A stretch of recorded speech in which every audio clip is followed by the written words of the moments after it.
This episode of The Edge is brought to you by Audible.com, offering more than 180,000 titles for smartphone, tablet, and desktop. To get a free audiobook of your choice and help Trek.fm at the same time, visit audibletrial.com/trekfm. And also by Enterprise in Space, an international program of the nonprofit National Space Society.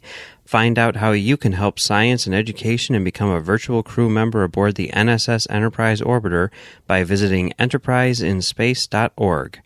And if you want to join the conversation and share your thoughts on this episode, join the Babel Conference, our listeners group on Facebook. Just type BABEL into the Facebook search field. We look forward to seeing you there. You're listening to Trek FM. What have you done out there on the edge of Federation space?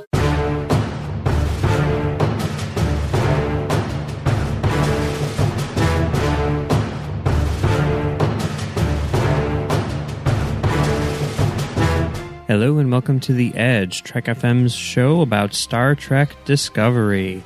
I'm Mike, and I'm joined right now by my co-host Brandon. How's it going, Brandon? I'm doing pretty good. How are you?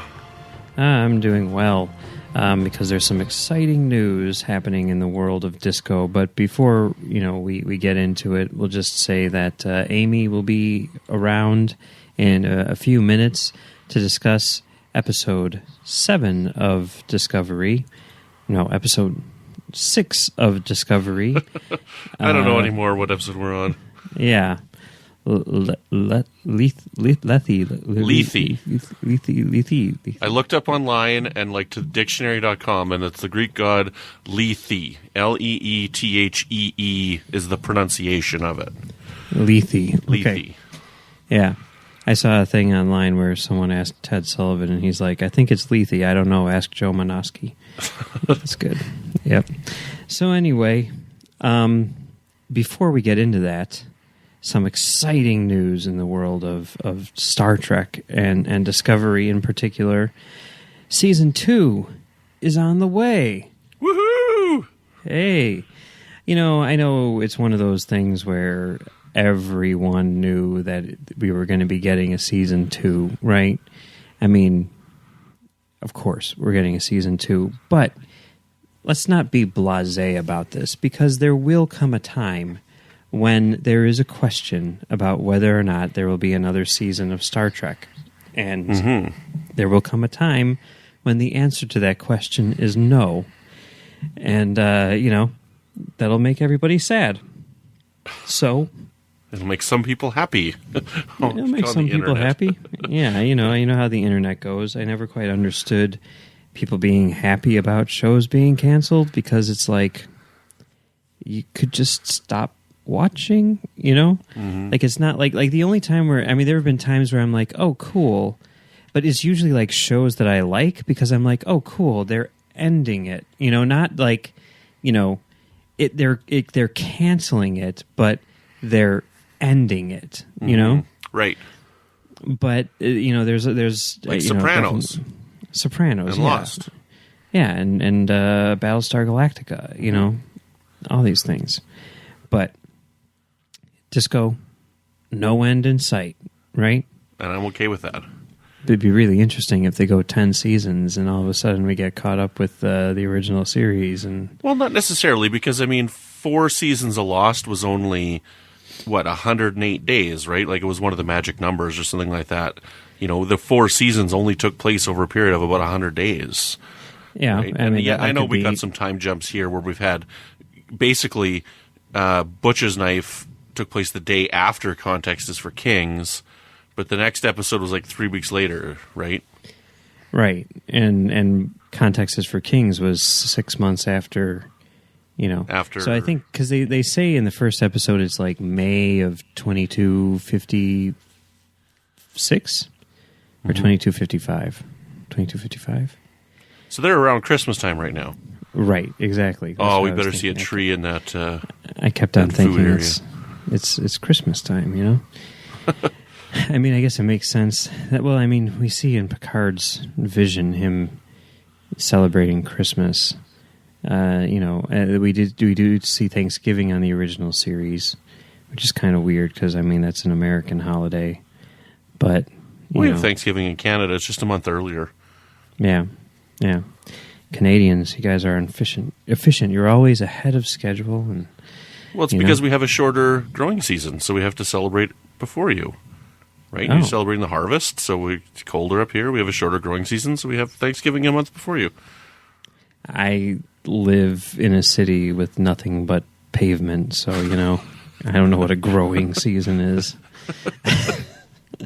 But yeah, I guess that makes total sense, But, I mean, it's the holidays are certainly something. I mean, Christmas, even if people are not necessarily religious, I mean, Christmas has become like a secular holiday in a lot of ways. It is for me. It's my favorite holiday by far, and I'm not at all religious. Right. So it makes sense that there would still be Christmas in the future, even if people don't necessarily believe in Christianity anymore. Right. So I would agree with that.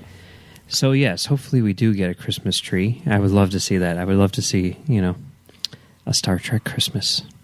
Maybe that'll be episode 15. Maybe that's why they had to add those extra 2 episodes at the end, because they were like, we want to do a Star Trek Christmas. Maybe episode 9 is like the Doctor Who Christmas special. Yeah. But it's like a Star Trek Christmas special. That would be so cool. Oh my God. Maybe that'll be one of the things that they do, in order to sort of like gain new viewers, because to retain viewers on the platform while we're waiting for season 2, because they say that they're looking for ways, right, to retain viewers. And I mean, I guess this is one of the things which I'm kind of thinking, and it was weird because just like the day before they announced it, I was thinking like, I wonder when we'll get the announcement about season 2, and then I started thinking like, I wonder, honestly, if we're going to get the announcement about the con show, the theoretical con show, before season 2. Because theoretically, we would get that before season 2, right? Mm-hmm. Right. And I don't know. Maybe I'm just cynical or something, but I do find it very convenient that... the announcement for season 2 came the morning after CBS All Access completely crapped out, right? Because like with these news segments, for example, right, I'm always looking for something to talk about, and lots of times I'm taking it right up to the edge, because there is nothing to talk about necessarily. And, when the episode dropped, I was like, what am I talking about this week? Well, I guess I could talk about how CBS All Access crashed and basically lead that into a larger discussion about CBS All Access and whether or not this is a good idea, and now that we've experienced it for a month and a half, whether or not, this is a good thing. All of these things which you don't necessarily have to deal with, although I'm sure you've got your own issues with Crave or whatever it is. Which I up do, there which in I would Canada. be happy to talk about for our Canadian audiences. Yeah, and I mean, maybe that would be the thing to do, is to get someone from, overseas on as well.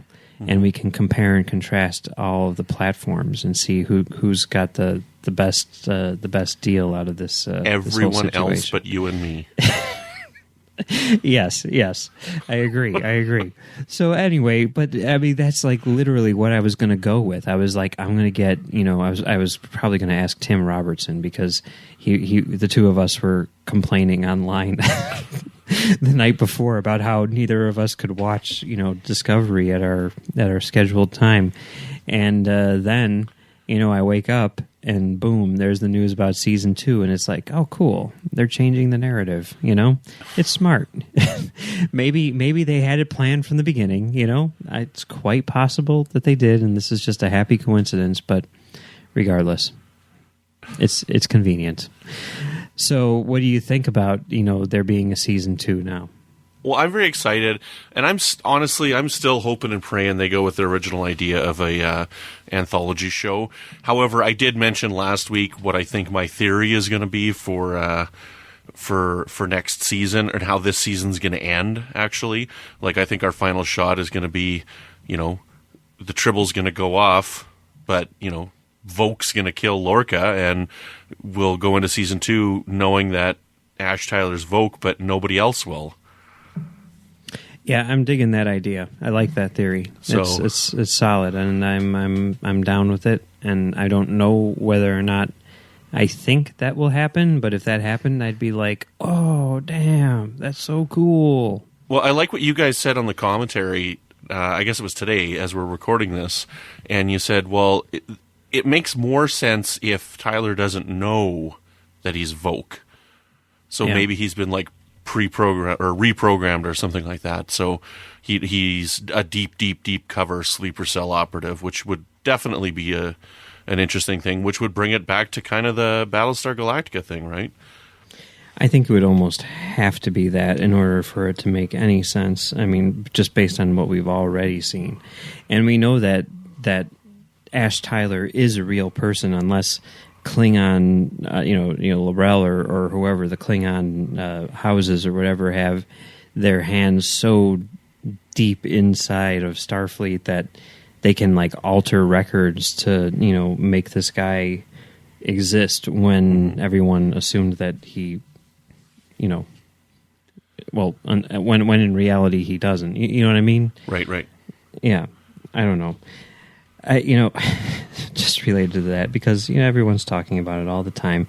Did you happen to see today on Twitter there was a new user which I wanted to talk about that here. I want to read a couple of his tweets. So yes, so there's this guy in Toronto, right, who's created a Twitter account at Real Javid Iqbal, right? We don't know if he's actually in Toronto, but that's what he's listed. Okay, well, it says Toronto. Yeah. I think, no, you have to... No. Okay, because you can put, like, I'm in, the final frontier, whatever. You can put whatever you want in that. He's following one person, and the person that he's following is Shazad Latif. That's right? awesome. And he's got... His first tweet is a CGI photoshopped image of probably Shazad Latif's body at the Discovery premiere with Voke's head on top of it, like you would see on his thing, and it says, "Hello, Twitter. I am."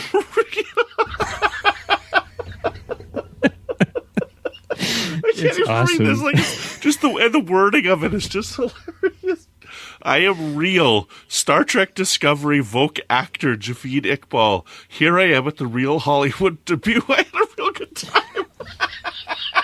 It's hilarious. I mean, he puts a link up to like Shazad Latif's interview, where he's like, "Great interview from my real good friend," who was a totally different person. And then when someone says, "Where's your interview?" he says, "I prefer to let my work as a real actor speak for me." It's hilarious. It is absolutely hilarious. The whole thing. And there's this one of him on the beach. He's like, "As a real actor, I enjoy hiatus time to relax," and it's this guy on the beach with his face. And when someone says, like, "Since you're two separate people, what do you guys do? What are you, in the same room? What are your favorite things to do?" And he says, "We do the usual things real friends do, like playing poker. He usually wins, but I can always tell when Shazad is bluffing."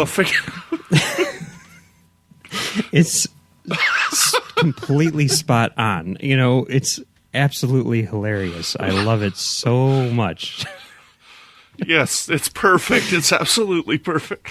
It really kind of makes me sad that we don't find out who's running these accounts most of the time, because whoever this is a freaking genius. This guy needs to be hired by Saturday Night Live, like, now. Yeah. So, or After Trek. There you go. Or After Trek, right? Yeah, there you go. So yeah. Good for... Good for Javid Iqbal. Yeah. So, real. But yeah.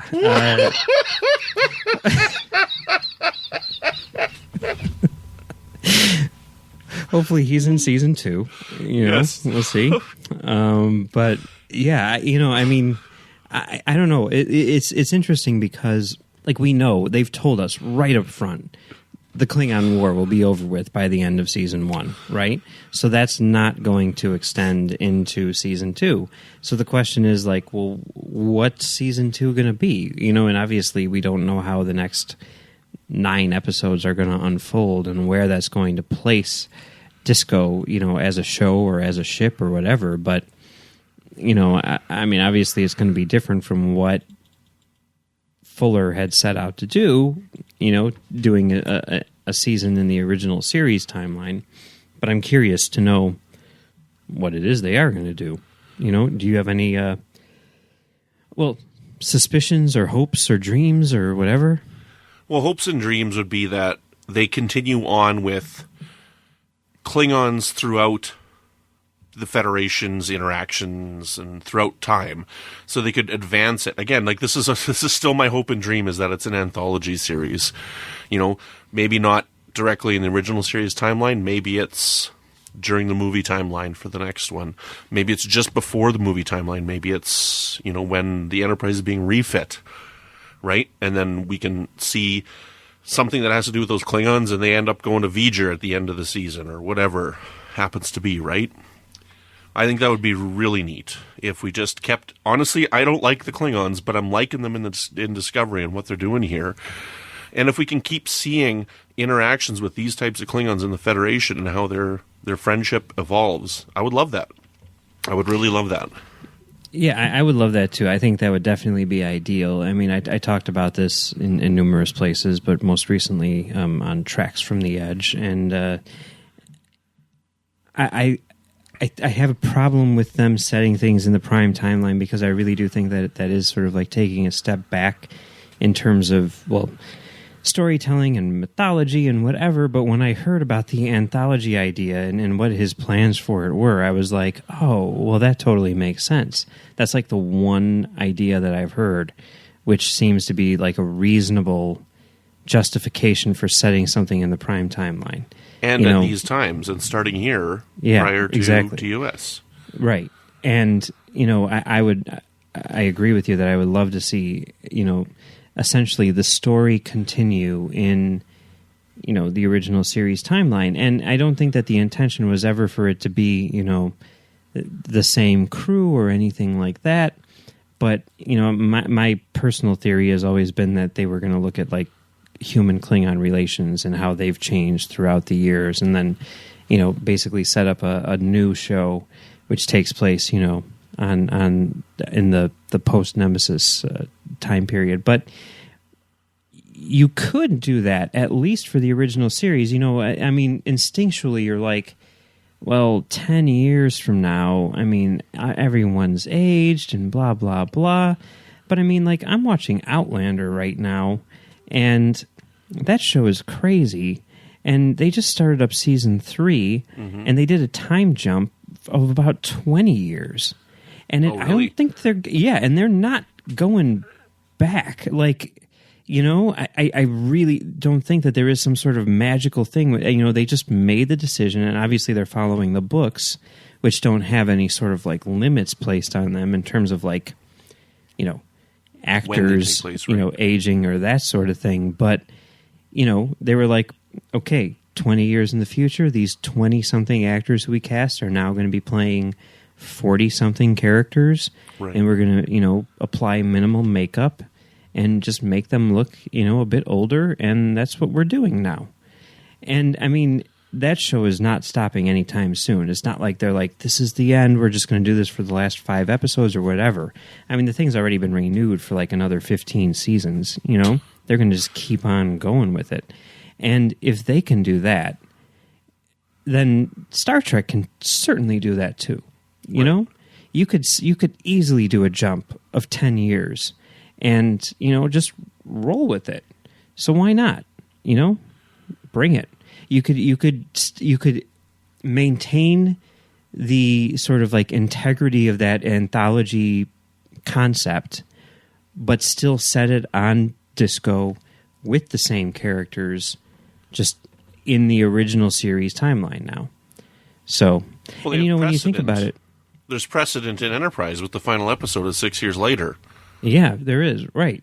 And when you heard there was that thing where like the costume designers or whatever, or someone in the production design was talking about like the use of color and how everything was blue, and how they didn't use like the primary colors of the original series because the idea is to kind of transition into that later on. I mean, this could be what they're talking about, Who knows? I really do hope they do something like that. And even what I don't want to see is I wouldn't want to see an anthology type like American Horror Story, where they have the same actors playing different roles. I wouldn't want to see that. Yeah, that wouldn't really work unless you were doing... I mean, you could do that with Klingons, you know. Wouldn't necessarily work with humans. Right. So I would just like to see, you know, a new crew, a new location, new interactions with the Klingons.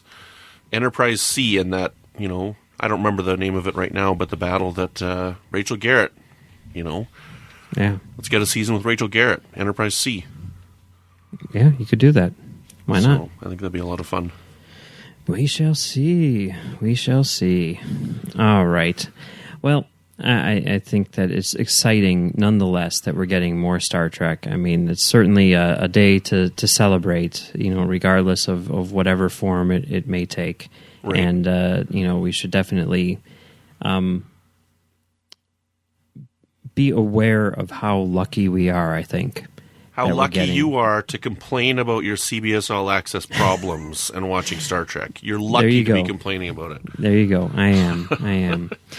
So yeah. All right. Well, you know, enough about season 2. Let's not get ahead of ourselves. Let's come back to the present and talk about this week's episode, episode 6, Lethe, or whatever it's called. However, if you do want to hear a little bit more about season 2 of the new Star Trek series, you can go back to our Patrons Roundtable that we did back last year. It looks like November of last year we released it, November of 2016. It's Patrons Roundtable 15, where we had a whole bunch of people on, and we came up with this completely ludicrous concept for season 2 of Star Trek before we knew anything about season 1.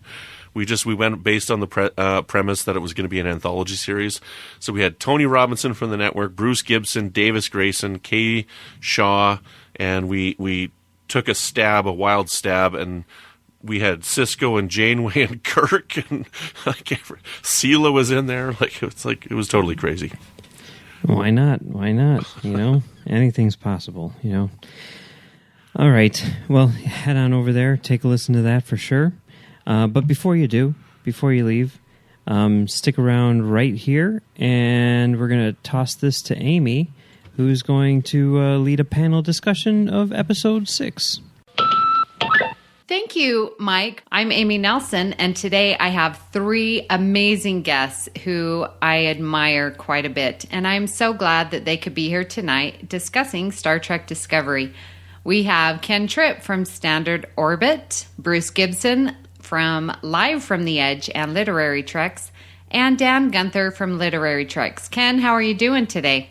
Me? I'm doing fine, Amy. Thanks for having me aboard today. I'm really looking forward to talking Discovery for the first time on Trek FM, so thanks for having me, guys. Yes, and Bruce, an old hat here on the Edge.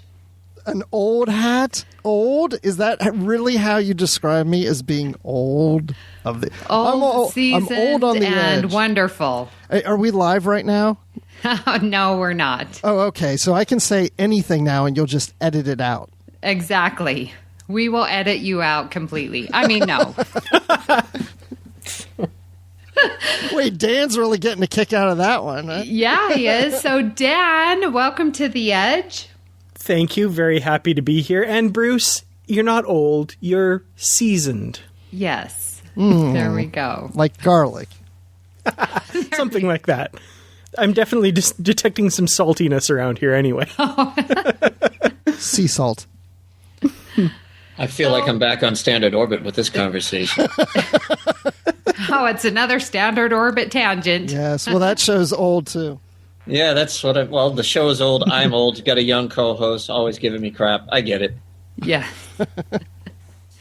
Well, we are here to discuss Discovery and the recent episode Lethe.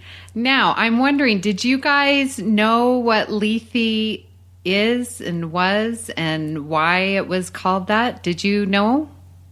No. I had kind of a vague idea because of the character from Dagger of the Mind, and I knew her name meant forgetfulness or something like that. But as far as the mythology behind it, I had to go look it up myself after.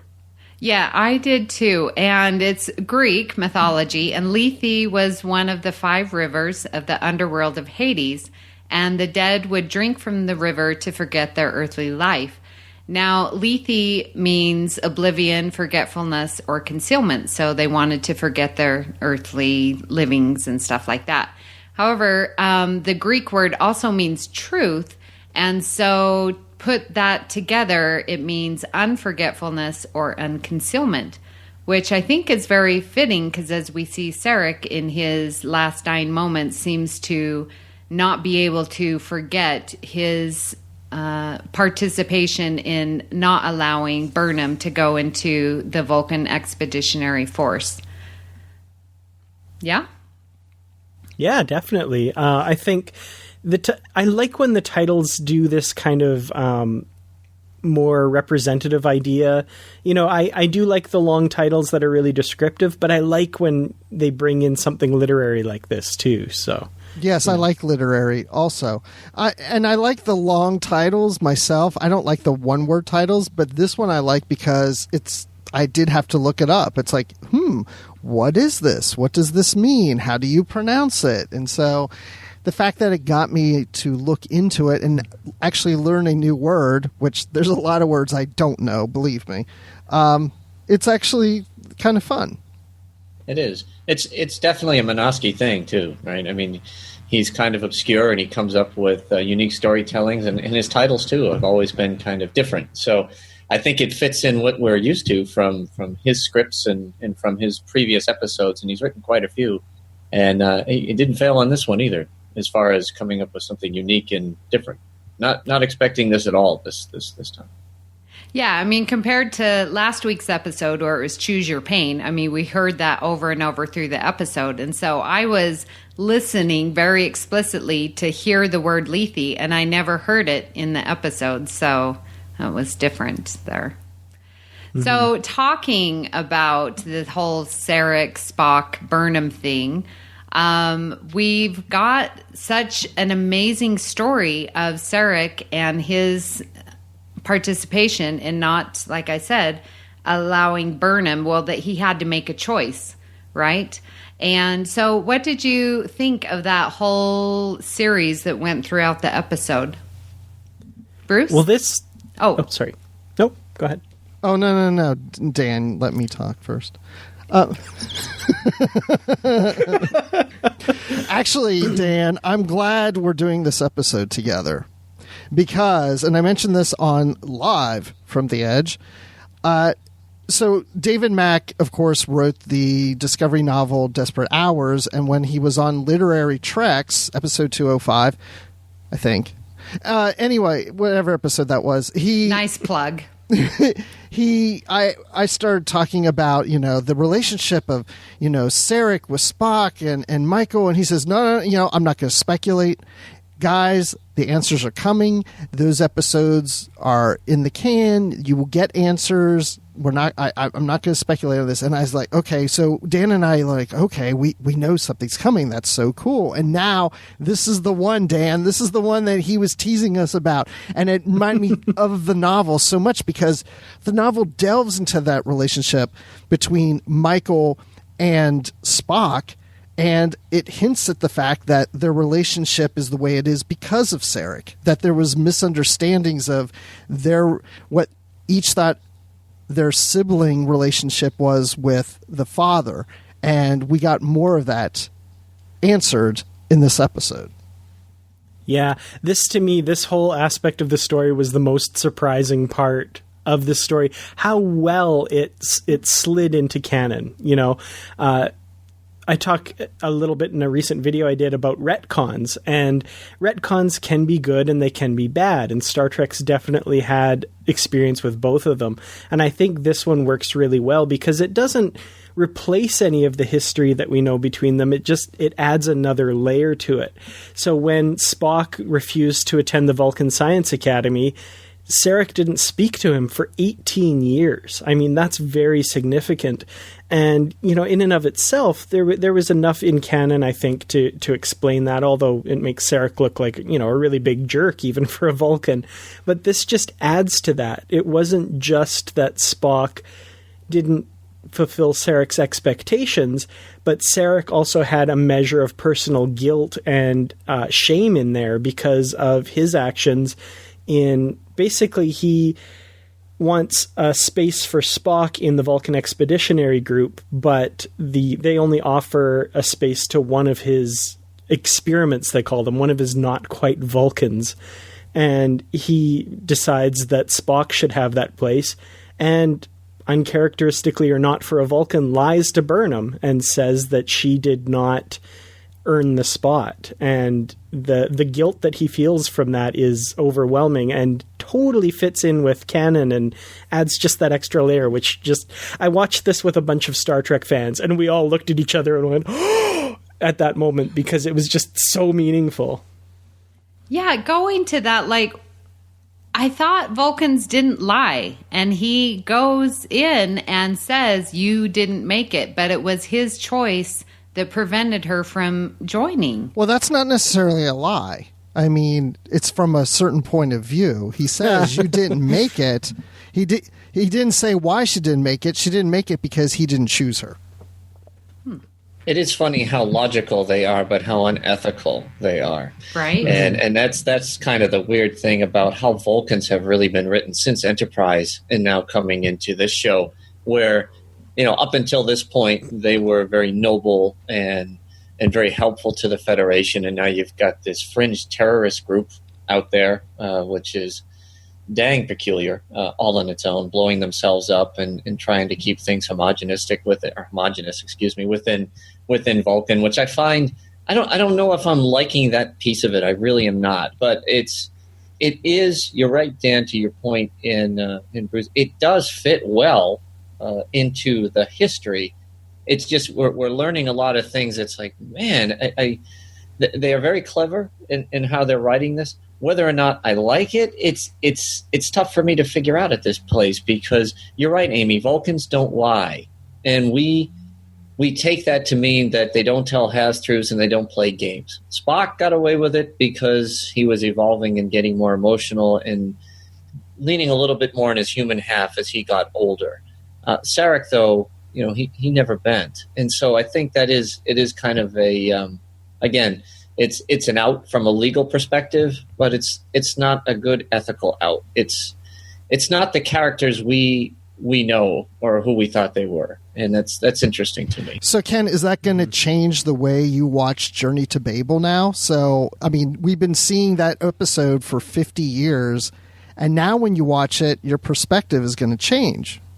It is, and that's where I think they did a good job, Bruce, right? Because they pulled it back. We don't know if any of what happened on this is attributable to the sickness that he has now, or what he was being,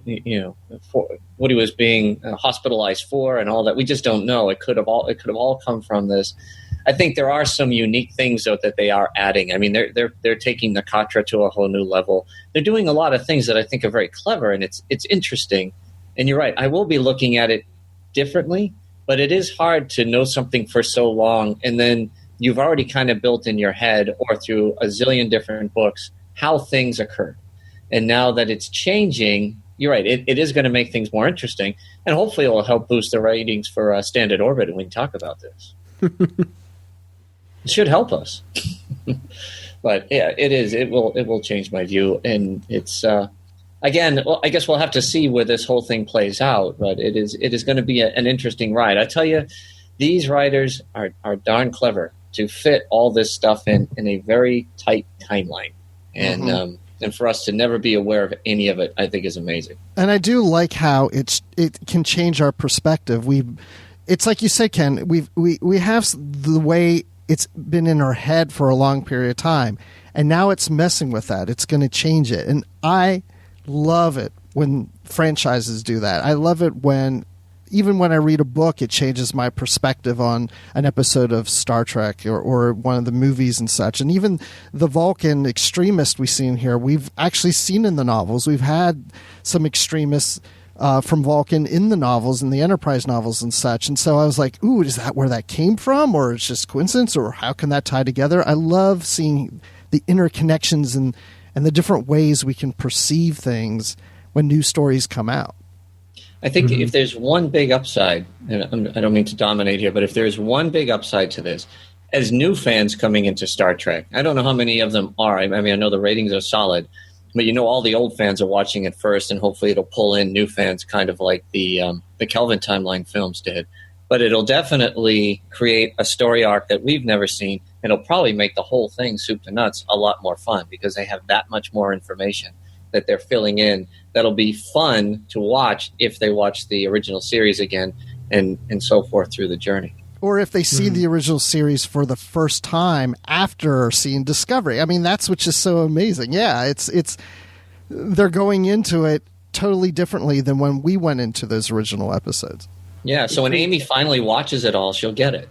It creates a whole new layer of dramatic irony. Be a first-time viewer. No, I've seen them before.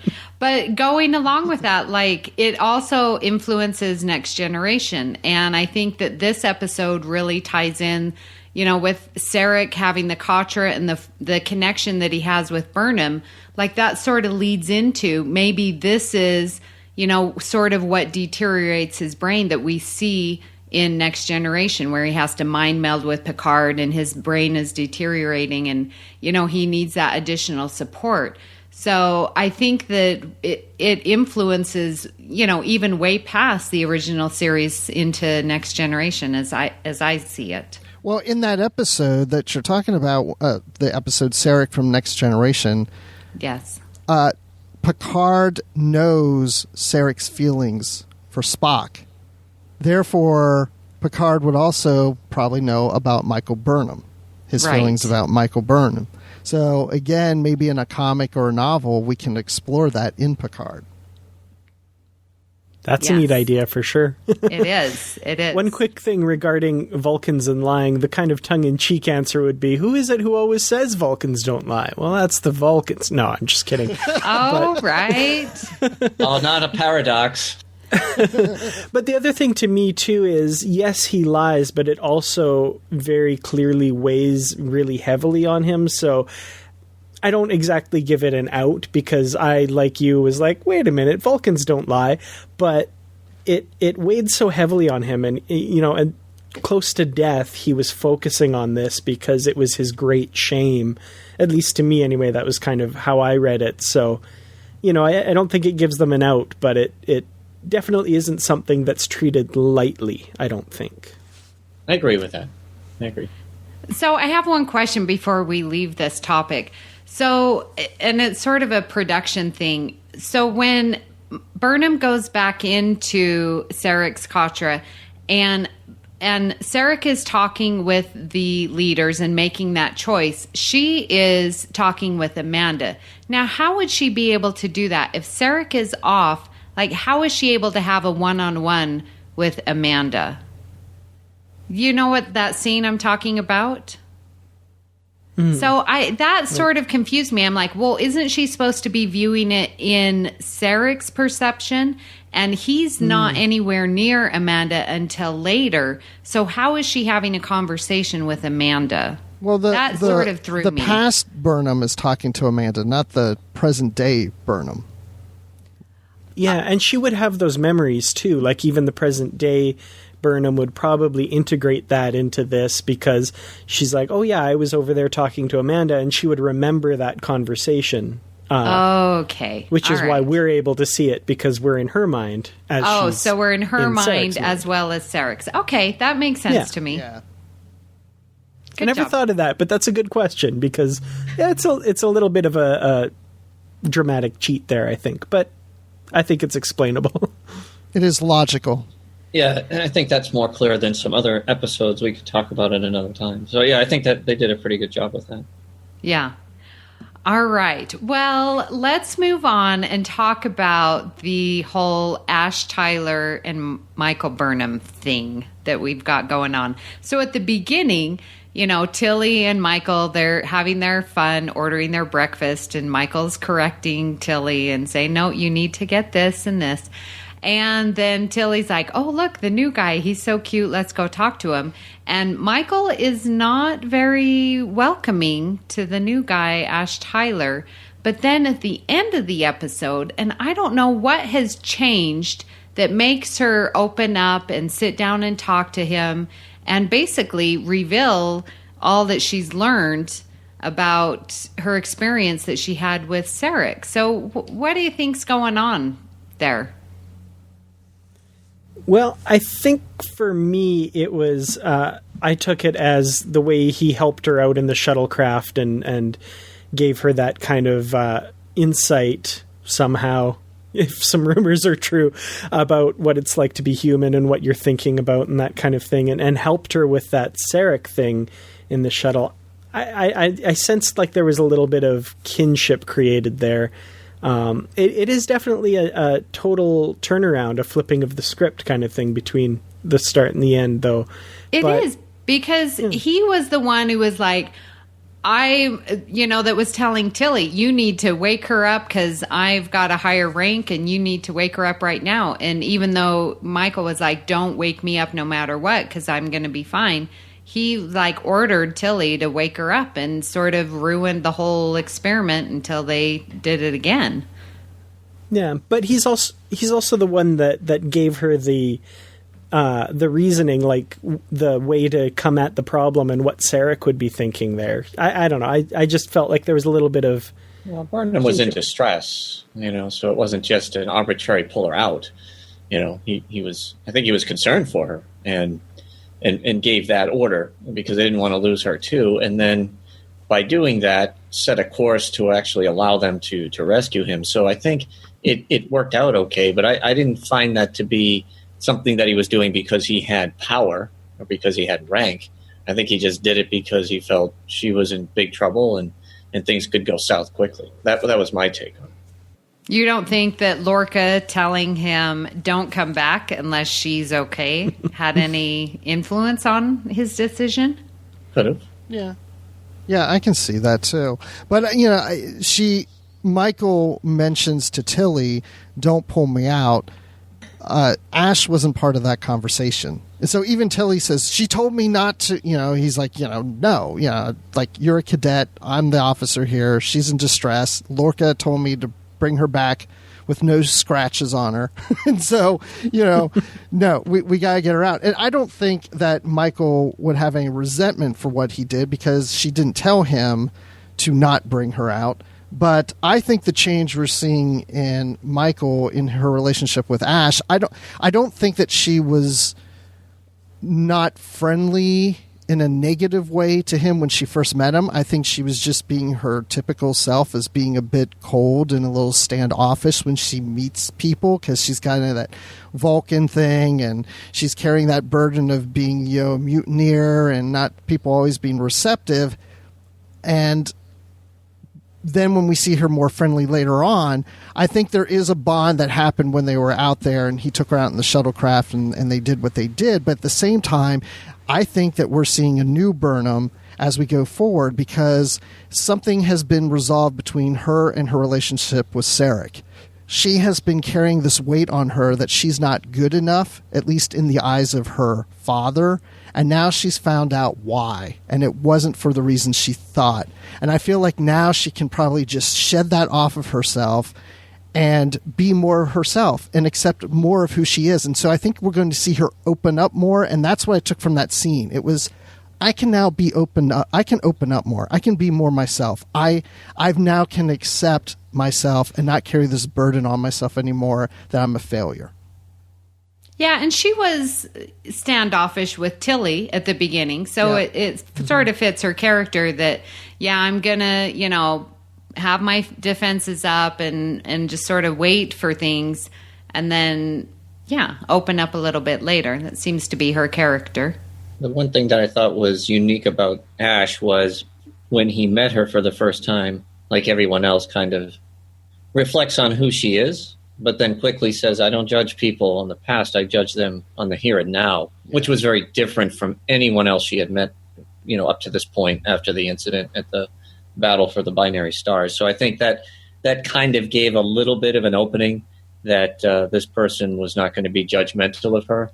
And so as all of these other things added up and all the things that you mentioned, Bruce, I think it just kind of at the end, it almost seemed like a natural fit for these two to be friends. So do we want to see a romantic relationship between these two? Not really. I don't think so either. And I, doing postcards, I obviously pay attention to what the fans are saying. And I saw that and I was like, no, I didn't see any romantic connection between them. I think a good friendship, but I don't want to see that with them. Maybe someone else, but not with Tyler.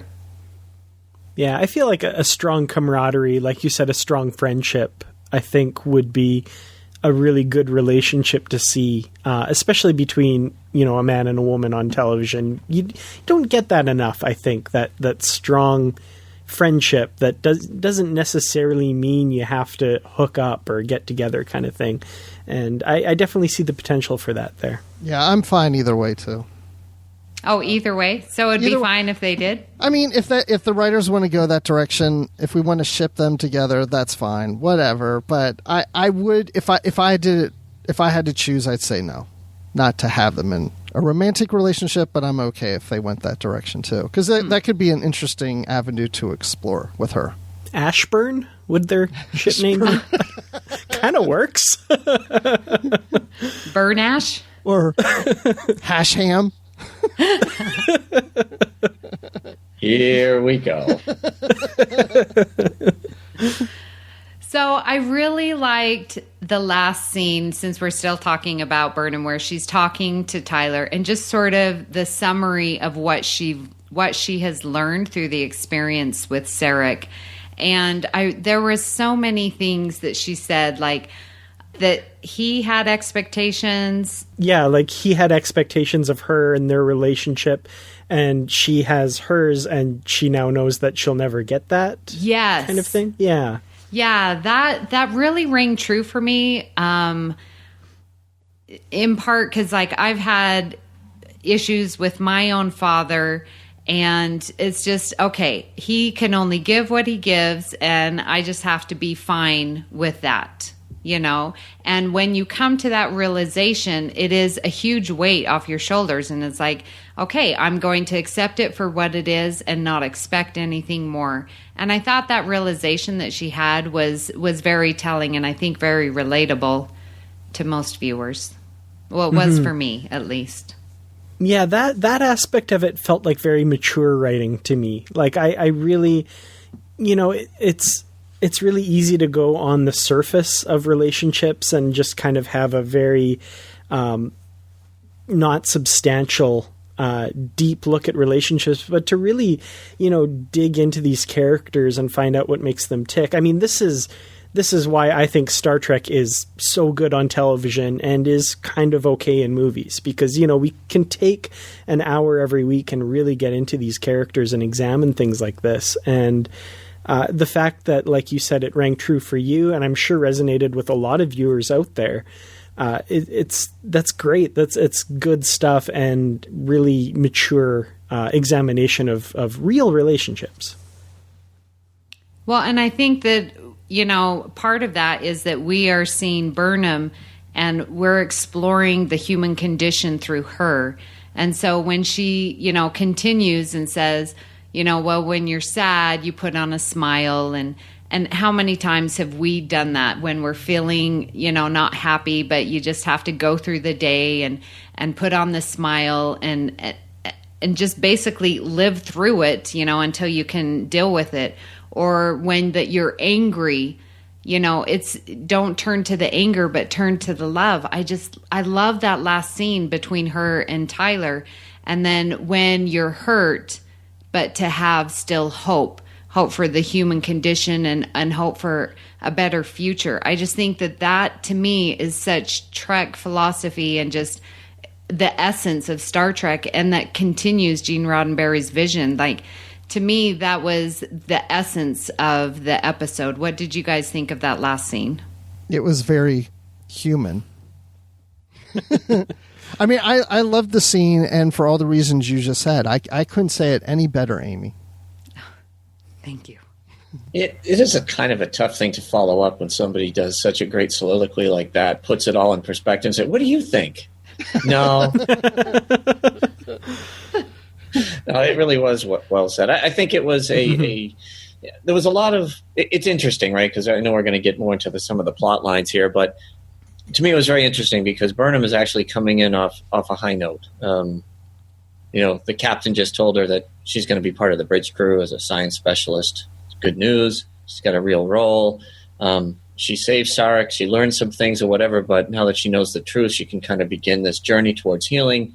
And now she's met a pretty good guy who seems to be someone that she can relate with and talk with, and on an adult level, right? She's a mentor and a friend to Tilly, but they're not equals by any means. She's just a kid, right? Right. So now she's got an intellectual equal, a partner, or somebody that she can deal with. She didn't have anyone else, right? She didn't have Saru. She didn't have anybody. So to me, I see. I guess it was a very positive, uplifting. Albeit, I know it's setting us up for something devious. Dun dun dun. But it is. It ended the right way.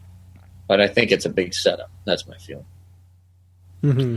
Yeah. So set up as in Ash Tyler is Vogue, because that's sort of been going around the rumorville, and I'm wondering after this episode, how do you feel? Do you think that would be a good thing or a bad thing, or do you believe this or what? I was convinced before this episode, like absolutely, totally, completely, 100% convinced. After this episode, oh man, I'm not sure. Like I don't know. Yeah. That is totally me too. Yeah. It was like half and half. There were still hints like, oh, you fight like a Klingon and like all these little things like that. But then, and then at the end, it's like, oh, you know what? That's human. And I'm just like, oh, I don't know what to think. Well, it's all those little hints that point, makes me think that they're trying to throw us off, that they want us to believe that he is Vok. And it's like, okay, we're going to play this game to make people go, aha, see, yeah, I think so. And then they're going to blow us away. I said on the live show, they'll probably choose a character you least suspect to be some kind of agent working for the Klingons. It's probably Tilly. Oh, man. I mean, it's just one of those things where you'd be like, I didn't see that coming. Yeah, or even Volk doesn't know he's Volk. One of those types of situations, and a sleeper type of bad guy type thing, possibly. But even beyond that, you see that Lorca is building up his team, the people that are going to back him, right? And it's clever what he's doing. I know we haven't touched that piece of it, but with Burnham, just the words that he gave her about, I didn't do it for Sarek, I did it for you. You're part of our team. I'm giving you this nice position. She says nice accolades towards him. It was all part of that end piece there that you just go, okay. The whole sideshow with Volk and all that other stuff, I have to be honest with you, it's very distracting and I really don't like it. I really don't. It really is just like, I don't need this in Star Trek, right? I mean, I like some surprises here and there, but sometimes it's like it can get a little silly at times. And then it never comes off the way you think it will. Or if it does, it's like, yeah, we knew all along. It's just one of those, to me, those little things just, it doesn't make it enjoyable for me. Because I really just, I want to get on with this thing, right. and just let us know. I don't want to be, seven episodes into it and find out, season 4, yeah, he was the bad guy or something. That'll really get old quick. Because when we were going into this episode, I thought, if he is Vogue, I want to know it now. Like I was hoping this would be the episode instead of just dragging it on. I'm with you on that. As a matter of fact, I hope that Ash Tyler is just Ash Tyler and has nothing to do with the Klingons, because if he is who we think he is on the surface, I think he would end up being one of my favorite characters on the show. I really like him. Mm-hmm. Yep. So buckle up. Yeah, that was one of the things watching this episode was I'm kind of with you, Bruce. I was really hoping that he's not, because, as much fun as it is when, something's said and you turn to the person watching next to you and like, oh, I don't know. But, I like this character. I like him as he is. And if the writers are just doing that to make us like him and then pulling the rug out from under us, I won't be mad, but I'll be disappointed. It's been done before, right? And that's kind of in modern age television, those types of things seem to just go on, and it's like, yeah, okay. I think the show is better than that, and I know a lot of people are really digging it. It's just personal preference, I guess. Well, Ken, you mentioned something that I remembered not liking. Well, I don't know if I didn't like it, but you said Michael Burnham, when she found out that she was going to be, on the science team and on the bridge, like, she was very appreciative and spoke the words to Captain Lorca. And I thought that was out of character for her. And to me, it seemed very odd and misplaced. And then I'm like, well, why is it in the script that she would be so showing of her appreciation and feelings for that? It seemed to throw me out of the scene at the moment. Did you guys feel that way, or was it natural for her to say that? I found it to be a redemption. That's all I could think of, right? She's come full circle, and they've kind of been planting seeds along the way. So, first she was the mutineer. There's a meeting at the starbase. The admiral says, there are some that believe she might have caused the war. You've heard a couple of lines from Lorca saying, it isn't quite so cut and dry that she caused it. And I think people are starting to see, and they're setting us up for her redemption. I think this is part of that journey. Now, there's an ulterior motive for Lorca doing that. There's no doubt about that. However, from her perspective, right, she went from zero to hero and is contributing again. And she's not an officer. She's a specialist. My God, she might even be enlisted, which would be wonderful for Star Trek if they actually did that once in a while. And I think that it would be a perfect thing for her to begin her journey back into contention for a senior level role on a starship again. Mm-hmm. Yeah, I mean, it felt in character to me. I like that idea of redemption, and that this is just another step on the way there. And to me, the focus of that scene was when she says, I'm proud, or I'm happy to be serving under a captain like you. And the look on Lorca's face for just half a second, he kind of self-reflects, believe it or not, for like half a second, and then kind of like, smiles and thanks, Even Lorca knows there's something wrong with Lorca at this point. Well, I also took that as him saying, yeah, I don't know how much longer I'll be your captain. We'll see. Yeah, that's an interesting... Could be, yeah.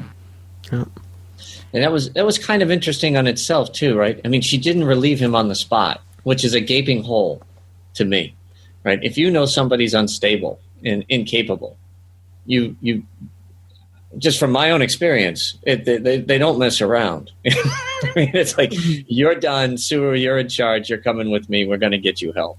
So that was a really odd thing for an admiral, and I know it fit the plot and it added to the suspense, and now she's captured and all of that. And it set it up nicely, but it was also a piece where I went, oh man, I like these things to really be believable.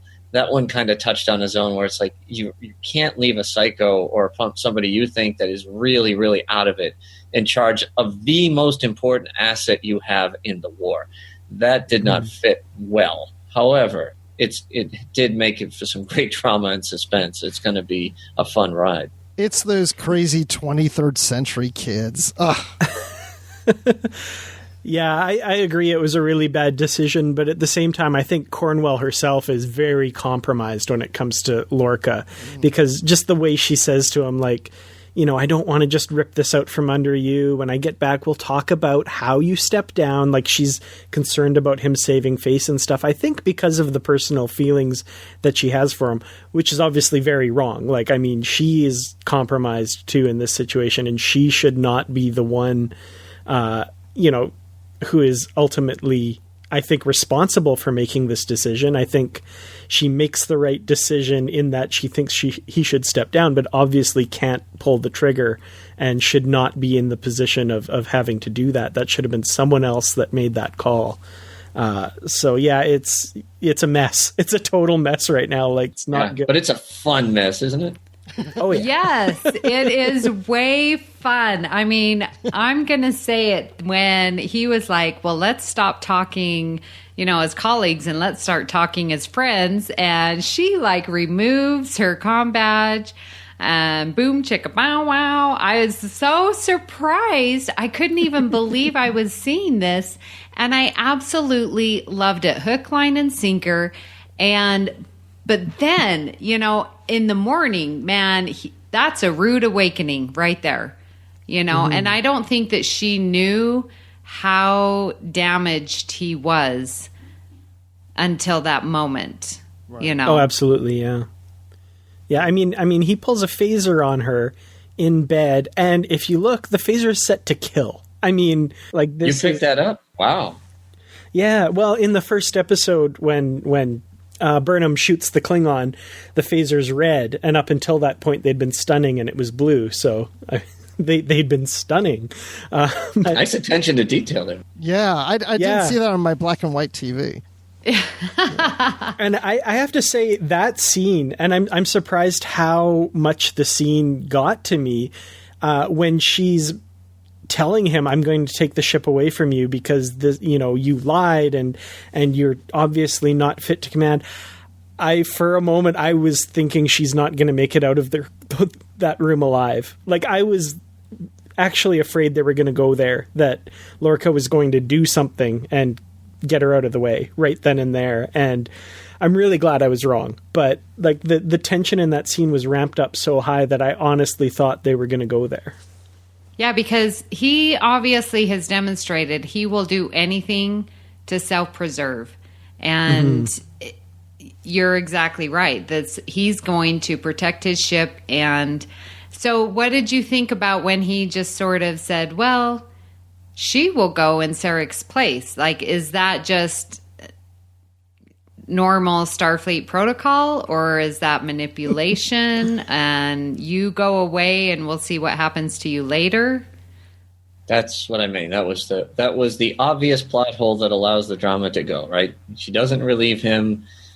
He knows it's a trap. You heard that in this communication when he was talking to the Vulcan admiral. He was all over it. He's like, "Can you believe it?" It's like he knew exactly what he was doing. And set her up. And and sometimes it's like she shouldn't have been that gullible either. Yeah. And that's kind of what I say. There's some pieces to this where it's like, I understand when you're trying to put something in a box so you can add to the drama because you've got this whole thing kind of storyboarded out over 9-10 episodes, whatever it is. But sometimes when you squeeze too tight, you can kind of sit back and go, oh, come on. These are intelligent people. And there are some folks that'll go running towards peace and all this other stuff. But there were enough signs there right away where she should have, not because of him necessarily, but because of the mission in the first place. I don't think they would have put an admiral in that position, number one. And two, Sarek was kind of doing it on the sly, if you'll remember. So it's just kind of a tricky circumstance. However, he was devious, and I love this guy. Absolutely love Captain Lorca. He is making this show what it is. He is. I love the Burnham character, but he is now like my favorite character. I love seeing just what he's going to do next because we've never seen this before. All of our captains have been to as close as infallible as possible, and this guy is just certifiable, and he is making this a great ride. Yeah, totally agree. Yeah. He's very desperate too. I mean, that's the thing with the scene with Cornwell when she says, I'm going to have to take this ship away from you. He's almost like a child. He's like, don't take my toy away from me, please, Mommy. I'm sorry. Like, it was almost like that. And to the point that when he sends her on this suicide mission, it's out of desperation. I mean, he cares for her, but it's like, you cannot take this ship from me. It's going to break me. Yeah. And I mean, like that ending scene with the phaser tucked in his waistband, the most chilling thing I read afterwards was somebody was saying that they've known people with PTSD and they carry weapons with them all the time, and 9 times out of 10 they end up using it on themselves. And it's just like his desperation there when he was saying, like Bruce, you were saying, don't take my ship away from me, it's all I have left, I think he said, or something along those lines. And what a flip for that character. I mean, and what an actor, Jason Isaacs, that he's able to play these two. Like, he can be so suave and almost cocky and cocksure, and then to just flip it on its head here, and that vulnerability he showed and that pleading. Wow. Like, yeah. Like you said, Ken, he's making the show. I love to watch this guy. I don't like him as a person right now, but I love the character. Like, I love watching this guy and what's going to happen next. Yeah, wow. Well, we're all loving this guy, but let me ask you guys this. We've had 5 Star Trek series where the captain is the lead character. What if they went into Discovery making Lorca the lead captain? Would it work? Or does he only work because he's not the lead? In my opinion, it only works because he's not the lead. And so we're seeing the Star Trek philosophy through Burnham, and so she's playing off of him. So he has the luxury to be devious, manipulative, and not holding up to the standards where Michael Burnham will be. So I see it as, he's reactionary to, to what she is viewing. I see it differently, Amy. Okay. I do. I wonder. I understand Burnham is the lead character, just like Captain Kirk was. But Mr. Spock wound up becoming the most popular Star Trek character of them all. Things do switch in a series, and it may not be on purpose. It could just be that they write a character so interesting, or people just get drawn to him or her or whomever, that things can change. So you're right. We are looking at it through Burnham's eyes. We were definitely through the first few episodes, but I'm starting to see the pendulum swing a little bit. All this drama with Sarek and all this other stuff, it was great storytelling, like we were talking about at the top side of the episode or whatever. It got us to know her a little better. But Lorca is moving the story along as far as what is going on with this war, what is going on with the ship.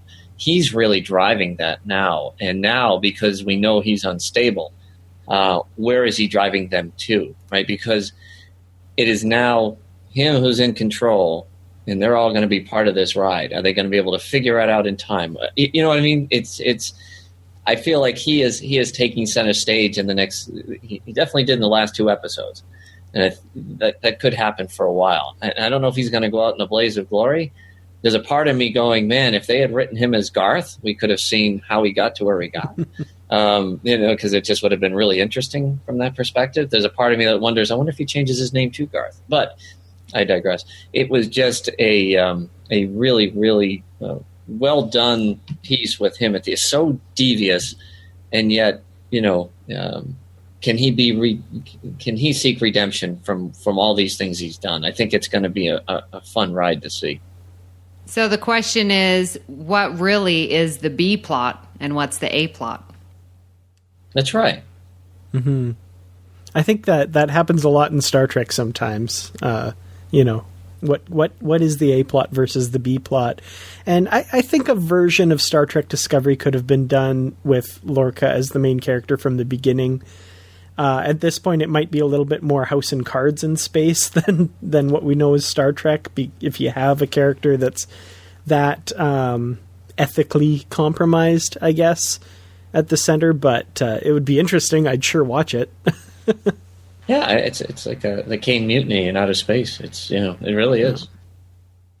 Well, and to Admiral Cornwell's defense, I definitely understand where she's coming from, being a teacher, and these kids play me, I'm sure, every day, but you see someone with so much potential and you want to, uplift them and support them, and, oh, I'm so sorry I didn't turn this in. I promise I'll make it up, and it's the last week of the quarter, as we just had. And here are all my kids whining and complaining. Okay, well, I'll do it this time, but let's talk about next quarter and we'll get your grade up, and I can see her, trying to inspire him and let's try and fix this because I see great potential in you. So I can understand completely that she's not going to pull the rug out from under him immediately right at that point. And it obviously is a detriment to her and probably not the best thing for the war, but I can see where she's coming from just because I deal with it on a daily basis with these students of mine. Well, your perspective is very different from mine, but it's a good one. It doesn't make it wrong. Yeah. You know, I just look at the amount of training you go through to lead, and you're in a position like that, and you know, you're used to making very tight bonds and friendships and relationships that can't even be matched in the civilian world, and are prepared for them to die or for yourself. I mean, you'll do anything for the greater good when you're in the service. So it just seems, again, like your perspective is probably the one through the writer's lens that they were coming at this. From a military lens, it made no sense, but it did move the plot along. Starfleet isn't military. Yes, it is. It's exploration. Nope. I could have sworn I said, you know, how are you, soldier? How we doing, soldier? You know, as soon as they're at war, they are no longer explorers. They are naval force. Naval forces do exploration. They do warfare. They do peaceful humanitarian armada, I think. But they are at war. So right now they are warriors, and it's a shame. And a lot of them didn't want to be in that position, but I'm sure a fair amount wanted to be as well, because that's what they signed up for. Remember when we used to be explorers? It might also be something to do with the fact that Starfleet hasn't gone through a war like this in quite some time. You know, there might be that aspect to it, that they've started to become more just explorers and less warriors, and maybe the Admiral's not quite up on her, you know, right thing to do. A, because, you know, she compromised where Lorca is concerned, and B, yeah, it's just they're not used to this, you know. It's a very fair point. Could very well be that, you know, people do too. I mean, a lot of times, even during the Cold War, there were a lot of Admiral senior folks or whatever that became very dovish as time went on. And there's nothing wrong with that, by the way. It's just that when the glass is broken, you have to be able to flip that switch, and maybe she was unable to. Yeah. So let's talk about Stamets. What did you think of him this episode, especially from what we've seen previously? Dan? Something's wrong with the dude. I'm worried. I like that he's mellowed out. I like that he's become a nicer guy, but wow, I'm worried about him. I think he's been doing something with those mushrooms other than just, you know, growing them and putting them in the warp drive. I mean, he's being connected to the spore drive has done something to him. He's a little bit loopy. I don't know. I'm thinking we'll see more about what's going on with him in the next episode, given the trailer that we see. But, you know, in this one we get just a little hint that, you know, I kind of want to talk to Dr. Culber and say, like, what's going on with this guy? No, I think it's funny. I mean, I really enjoy that he's high on his mushrooms or spores or whatever he's doing. LDS. Exactly. And, you know, it was such a great setup, because when we're introduced to his character, he's, you know, kind of cocky and kind of a jerk in some ways, and, you know, pretty professional. And then all of a sudden he's like, yeah, dude, righteous. Yeah, man. Like, you know, let's go surfing. And, you know, it's a lot of fun. And I do feel like there's something more there that we're going to explore, especially from the past episode with his image in the mirror. I don't really know how that plays into this. I mean, if we didn't get that scene, I would just say, you know, the spore drive is just making him high. But there's something more to it than that, because of what we saw with his mirror image remaining after he walks out of the room. So, yeah, there's all these characters. There's so many different dimensions we're being introduced to, which really is making the show interesting. Different dimensions. Interesting you put it like that. Yeah, very clever. Yeah, I'm enjoying it. Very groovy. Yeah, very groovy. Yep, that's right. I like it. Mushrooms, spores, all these. Yeah. Stamets, he's going to be interesting. And from the kind of the scenes we saw a little bit going into next week, you're right. I think he's going to play a central point, because I don't know if it looked like to you, but they looked like one big tardigrade or something was in that shuttle bay. I don't know what the heck it was, but yeah, it's I think it's about to come full circle. But we do know, right? The ship continues to jump, and they continue to use him, right? Right. So that's my question. Is Stamets the one? Because previously, without the tardigrade, they were not being accurate. But now, in this episode, they're accurate. There's no longer the black alert. There's no longer the condensation coming down on the ship. Like, why are we not seeing what we saw the first few episodes? And why are we being as accurate as we were when we know that we have released the tardigrade? Because he has its DNA. He has its DNA. So we're assuming that he's the one that's doing the navigation. He is. He said so. He said that once you get used to those, whatever it is, those needles or whatever that inject, he said it's not so bad. Yeah, Okay. and then there's I won't give it away in case anybody doesn't want to know, but there's a clip from the next episode that kind of supports that too. Okay. So maybe him doing all of this might be some type of, he's now like addicted to these spore drives and stuff like that. Maybe.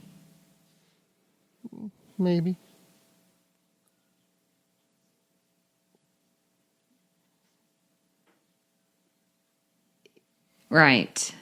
Okay. All right. Hey, I got a question for you guys. Do you think it's odd that we haven't met the CMO yet?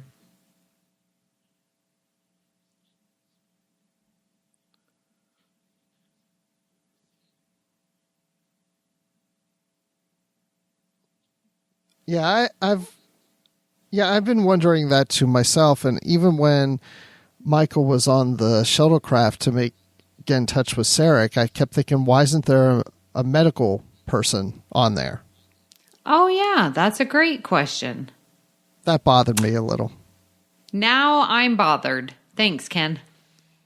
I'm sorry. Hey, there's 123 people and they use 4. It's Star Trek, man. It's Star Trek. Yeah, they're adhering to canon in that way, for sure. They certainly are. So, but I found it interesting, because when you assumed that he was the CMO until he said he had to assist the CMO, and that just was funny because they just tossed that line out there, and then I'm always looking in the background. How many people are wearing white? Who could that person be? It's kind of a little mystery. It's not being played up or anything like that, which is fine. And I also think it's a nice thing to focus on what they say, the below decks or the junior officers and whatnot. I think that's a wonderful thing, but it does it raises an eyebrow. It kind of reminds me of the first season of TNG when it's like, wait, who's head of engineering here? I'm confused. The rotating yellow shirts of engineering. Leland T. Lynch and Argyle, and Argyle. Yeah, Argyle. Yeah, he was clever. Oh, walk down memory lane. I love it. Yeah. You should check out TNG, Amy. You'd like it. Oh, yeah. It is great. Let me tell you about it on Earl Grey. Nice. I think we've all had a chance one other thing that sort of really bugged me, when they were running at the beginning with their disco shirts, yes, it was cool, but they're running through the corridors. Do they not have a gym? And why are they running? That didn't make any sense to me. You know why it doesn't make sense to you? Because you're a school teacher and you're used to telling kids, don't run in the hall. That's exactly. Right, exactly. I'm like, you're going to run into all these people that may be carrying something or that have to get to their specific job location, and they're going to crash into people because they're running in the corridors. No, didn't work with me. I'm sorry. Well, like Ken says, they're military. All they have to do is yell, make a hole, and everybody clears out of the way. When they're running, they are, yeah. Exactly. No, there's precedent. We had the Voyager Season 1 episode Learning Curve, where Tuvok had his Maquis recruits running through the Voyager corridors. I don't know. If you have, that happened like 100 years later. Yeah, okay. Okay. But, if you have these nice big long corridor sets, you may as well use them. Yeah, or use the holodeck. Thank you. You said the H word, Bruce. You're not supposed to say the H word. I don't want to. Yeah, I kind of open up that can of worms. We have it's not a holodeck on the ship. It's not quite. It was a video game, right? Yeah. It was. Yeah. It was a virtual reality deck room, something. Mm-hmm. But I will say a couple things about that. That scene was really well done. You can tell how modern the show is from a couple of aspects. The way they were moving and the way they were doing things was spot on military tactics, which I thought was really interesting. With the sights coming up to their eyes, going high, going low, all those things. I was like, man, I don't know if the writers actually took time to study it or if they just watched other shows and came up with it, but they were very precise, and I thought it was choreographed exactly the way it should be done and trained. Which, when you had that plus the people running, you do get the aspect that, okay, this is Starfleet at war, which I thought was pretty cool. I love how they mentioned the Enterprise. That was a fun name drop. Yep. Yep, that was the first time about her, maybe getting a Constitution class ship. Okay, did you notice? I'm sorry, but did you notice the music playing in the background? Because some of the listeners in the fan response were saying that was the Enterprise muzak in the background, like from there to here muzak. I don't know. Well, listeners, if you can confirm that would be great. Let us know on the Babel conference. So does everybody have their disco shirts on order yet, or what? Oh man, I want one so bad. Shipping to Canada sucks. Anything on StarTrek.com. I if any of those guys are listening, why is shipping to Canada so expensive? Other websites, it's not. Come on, guys. Anyway, yes, I really want one. Yeah, for goodness sakes, they make the show in Canada. Right? Right. All right, guys. Well, I think it's time for our final thoughts. So tell me, what did you think overall of this episode? Dan, let's start with you. I have to say I really ended up enjoying this episode. For the first half of it, I kind of wasn't feeling it. I think it was like the stylized visual effects of the mind meldy stuff. I was just kind of like, I don't know, I'm not really getting into this. But then by the end, with these two storylines, and as implausible as some of the Lorca stuff is, I got really into that in his character and, what's going to happen, what's going on with him, and how is this going to resolve.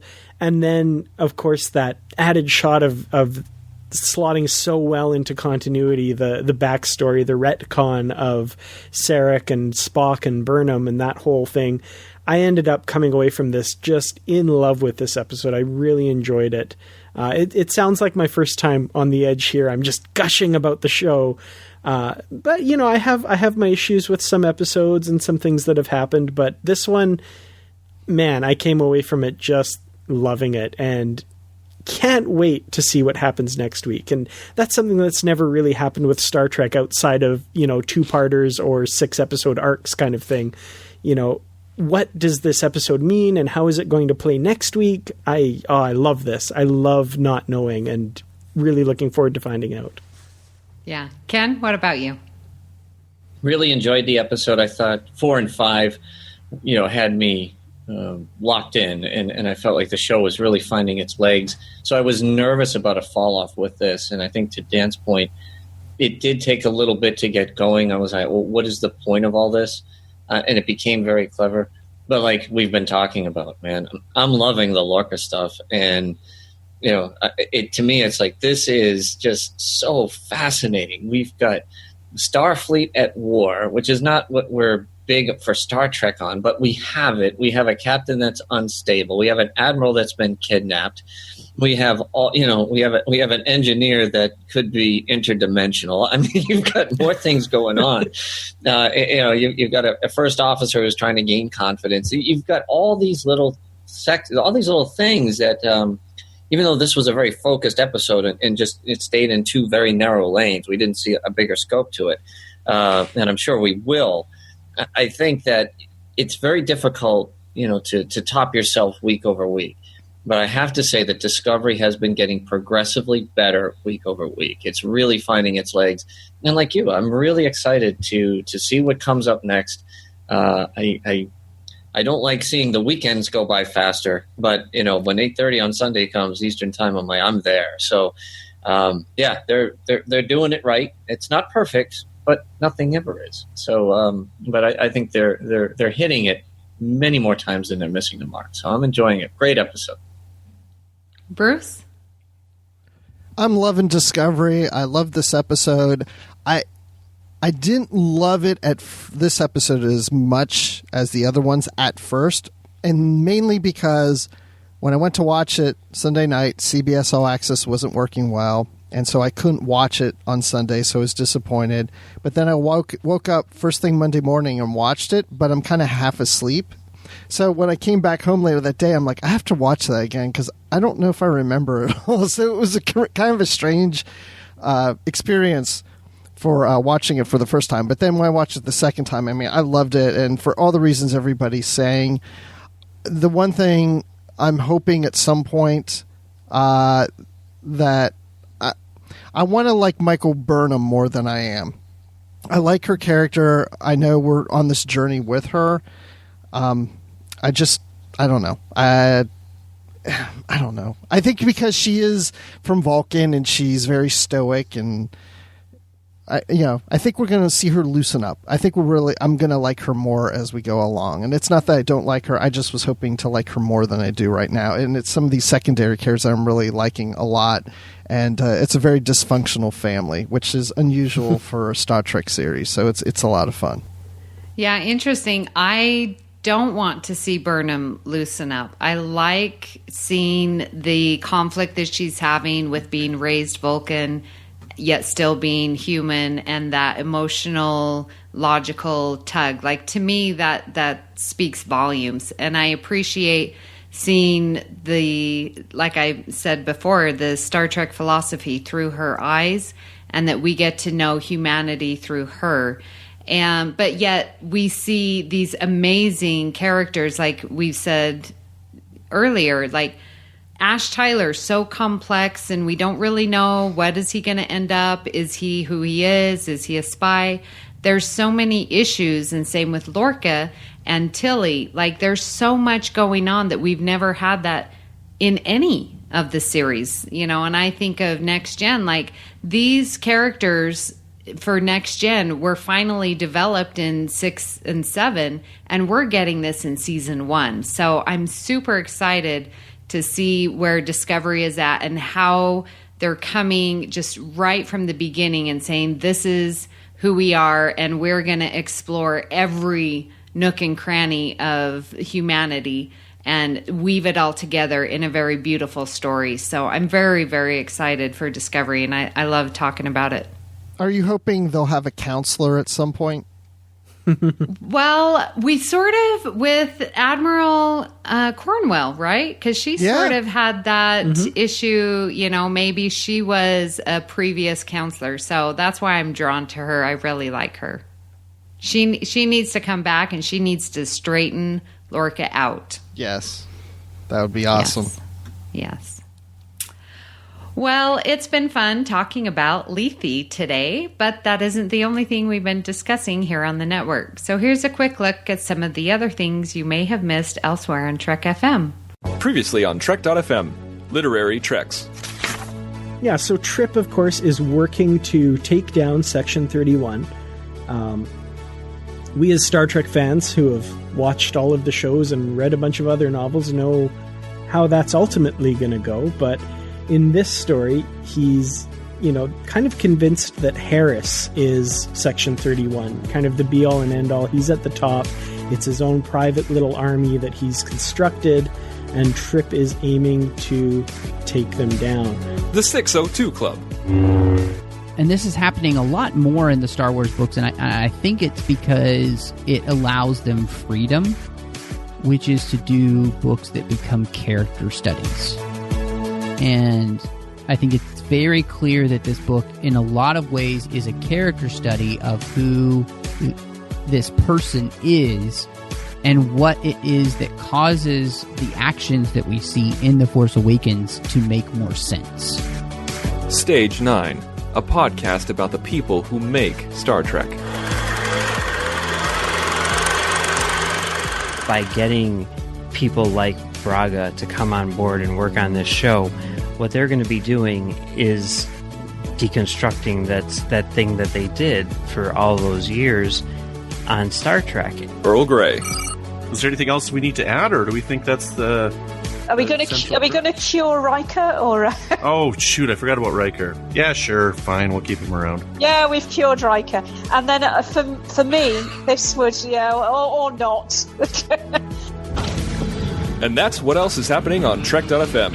Check out all of these shows and join the conversation about your favorite corner of the Star Trek universe and beyond. You'll find us wherever you get your podcast. If you're an Apple user, be sure to hit the subscribe button in Apple Podcasts or on iPhone, iPad, or Apple TV, or the desktop iTunes app to get the latest episodes as soon as they are published. And please leave us a star rating and written review. And if you're not Lethe or not an Apple user, we've got you covered as well. You can find our shows on Google Play Music, Stitcher, TuneIn, Spreaker, SoundCloud, Windows Phone, and most third-party apps, and you can stream and download the MP3 file from our website, or grab that RSS link. We'd love to hear your thoughts on today's show, and there are many ways for you to do that. The best place, of course, to join in the larger conversation is the Babel Conference, our listeners group on Facebook. Just type Babel, that's Babel, into the search field on Facebook, and it should come right up. If you'd like to send us an email, you can use the form on our website at trek.fm/contact. Choose to send to a show and select The Edge. That will come right to us. You can also find us on the network at Twitter at TrekFM and on Facebook at facebook.com/TrekFM. So, Dan, where can people find you on the internet? Well, I, of course, co-host Literary Treks, the Star Trek Books and Comics podcast with the wonderful Bruce Gibson here on the network.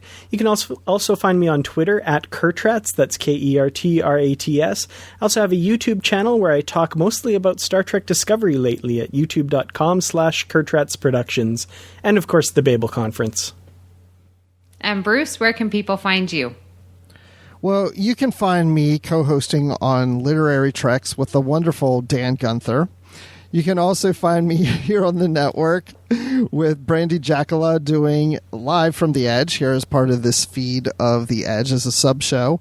And that's on Monday nights when we go live, 9 p.m. Eastern, 6 p.m. Pacific time, and join the conversation. And you can find me talking Star Wars on the Star Wars Report at StarWarsReport.com. And, of course, I'm always in the Babel Conference. And Ken, what about you? You can find me on Standard Orbit here on the network, or you can find me on Twitter at Boston SCPO, and I am always, well, not always, but most of the time on the Babel Conference, and you can find me in those spots. So thank you for having me. Well, you can find me here on the network. I'm hosting Earl Grey with Richard Marquez and Justin Ozer. I also do a little mini show called Postcards from the Edge. You can also find me on Twitter at Miss Amy Nelson, but my favorite place is on the Babel Conference. You know, if you'd like to help us keep all of our shows coming to you each week, you can become a patron of the network on Patreon. Visit patreon.com/TrekFM. That's patreon.com/TrekFM to get all the details. Perks include early access to episodes, exclusive content, producer credits, and more, available through our special patrons website, Patron Zone. It requires a great deal of money to produce and distribute these shows each month. We really appreciate any support you can give us and hope you'll join the team. Again, you'll find all the details at patreon.com/TrekFM. We'd like to take this time to appreciate our associate producers, Norman Lau, Tony Robinson, Thomas Puleo, Lisa Slack, Shoaib Mirza, and Richard Rutledge. Thank you so much for supporting The Edge and Trek FM. Well, guys, it has been so fun with our little jam session here, talking Discovery. Thank you so much for coming on The Edge.